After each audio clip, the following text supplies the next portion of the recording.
আসসালামু আলাইকুম। সবাই কেমন আছেন? আশা করছি সবাই ভালো আছেন। আল্লাহর রহমতে আমি অনেক ভালো আছি।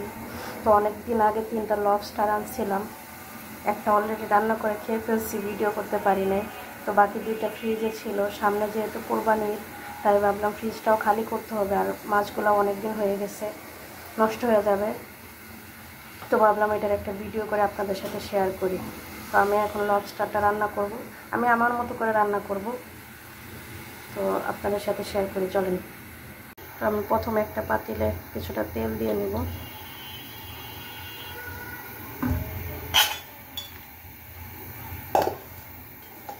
এখন আমি থেতো করে রাখা পেঁয়াজ রসুনটা দিয়ে দিলাম।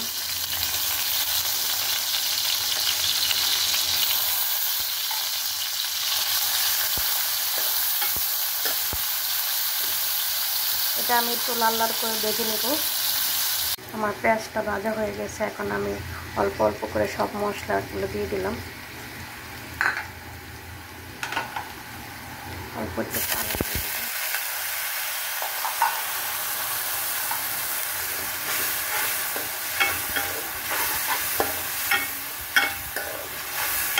লবস্টার তো সবসময় আমরা রেস্টুরেন্টে খাই, তাই ভাবলাম একবার বাসায় এনে বানিয়ে খেয়ে দেখি কেমন লাগে।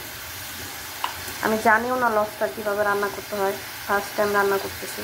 আমি এখানে একটু সস দিয়ে দিব, টমেটো সস।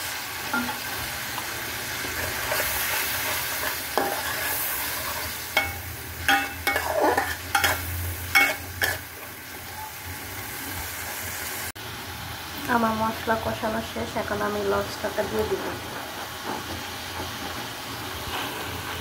অনেক যুদ্ধ করে এই লবস্টারটা কাটছি, আমি কাটতেও পারি নাই, জানি না কাটা ঠিক মতো হচ্ছে কিনা।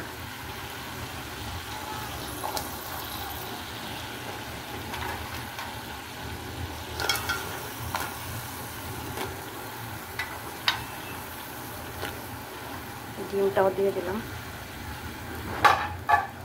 আমি এখানে সিদ্ধ হওয়ার জন্য একটু পানি দিয়ে দিচ্ছি, এখন আমি ঢেকে দেব।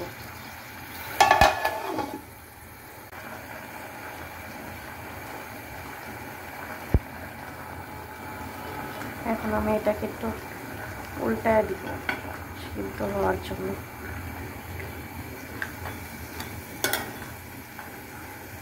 ডিমে ভরপুর একদম লবস্টারটা, এত পরিমাণে ডিম।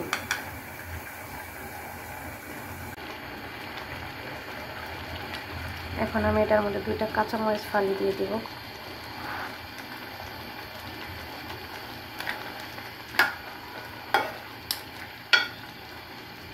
জানি না খেতে কেমন হবে। তো আমার রান্না শেষ, এখন আমি এটাকে বাটিতে ঢেলে নেব। এটাকে আমি একটা প্লেটে ঢেলে নিলাম। দেখতে তো মাশাআল্লাহ অনেক সুন্দর লাগছে, খেতে কেমন হবে জানি না। ভিডিওটা ভালো লাগলে অবশ্যই সাবস্ক্রাইব করে পাশে থাকবেন।